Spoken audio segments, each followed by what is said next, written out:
Jim Wallace. I grew up in Ohio. After I graduated from high school, I enlisted in the Marine Corps, spent a tour of duty in Vietnam, got out of the Marine Corps, was here in California since I'd moved from Ohio, and I was going to Orange Coast College in Costa Mesa, and a lot of the guys I was running around with, we'd go scuba diving on the weekend, we'd go out to Colorado River and water skiing, and one weekend I called them, I said, let's go do some scuba diving. They said, no man, we're going skydiving on a place called Lake Elsinore. You should come along.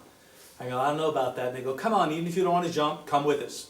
So I went out to Elsinore with them, went up in the airplane, watched them jump out. I have to say, from that point of view, it made me nervous. I'm descending in the airplane going, hoping that they're okay. I get down the ground, they're laughing and smiling, and I'm like, oh my God, I figured they'd be terrified.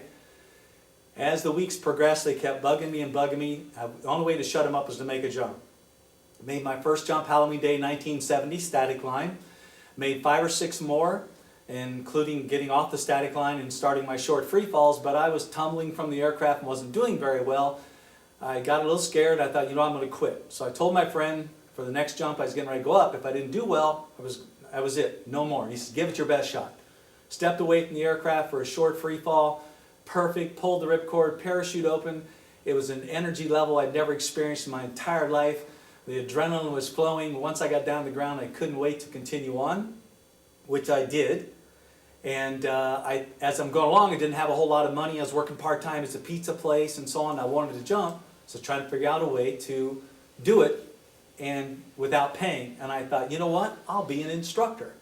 So back then in a Cessna 182, I would go up and dispatch 2 static line students at 2,800 feet. And I would get 50 cents for each one, so I made $1. And I got a free jump from 2,800 feet, and I thought I was in heaven. I continued on, really enjoyed from that point forward.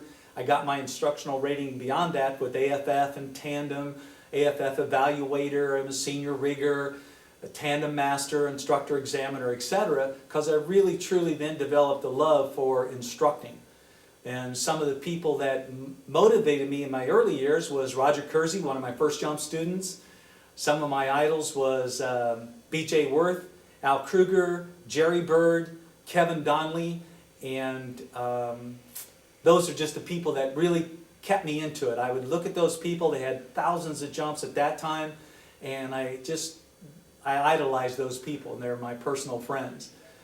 So some of the funniest things that ever happened to me, not that I had so many, but on one particular jump, which happened to be my 10,000th jump, here at Paris Valley, I had some students to go with that day. We were scheduling the jump with my friends to be at sunset. So I come down from my 9,999th jump and so on. We're getting ready to go up for number 10,000. And Robert Waltzer, a.k.a. Lizard, said, look, I got it all organized. Let's do a dirt dive. Let's go. We're going to get extra altitude, sunset, celebration afterwards. Let's go. So we do a rehearsal.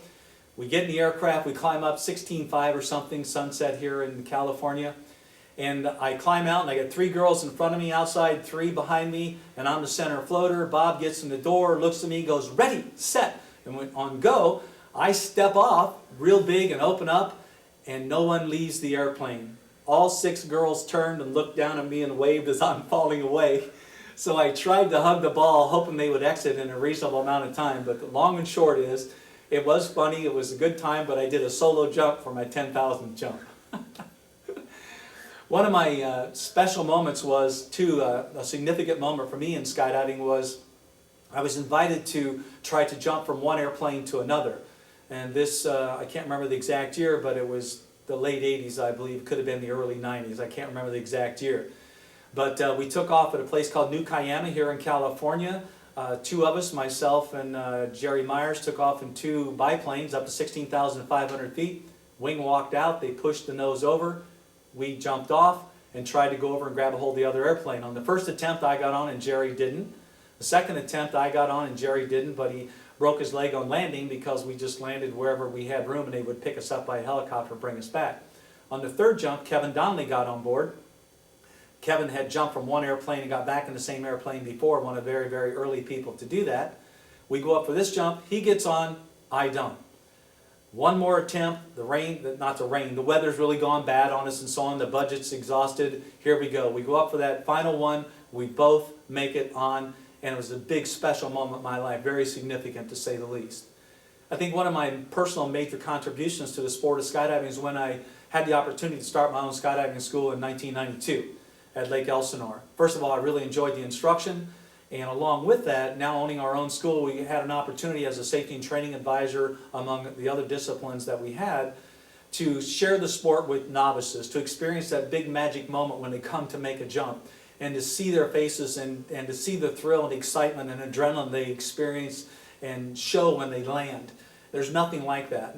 Most people make one jump and don't continue on, but those that would show interest in continuing on, we would nurture them, train them, educate them, and spread the word in trying to be a good ambassador for the United States Parachute Association. It's at this stage of the game, I have just a little over 23,800 jumps. I still work full-time at Tactical Air Operations in San Diego as a skydiving instructor for the military. And by about February of this coming 2014, I should hit the mark of 24,000, and I look forward to many, many more. It's changed my life. I love it. I love this profession I've chosen, and USPA has always backed us up and supported us and grown with all the great people that have been involved with the administrative end of that. So needless to say, it's quite a thrill for me to have been inducted into the Hall of Fame. Somewhat of a surprise. I wasn't expecting it, but that's the name of that tune right there. What a life.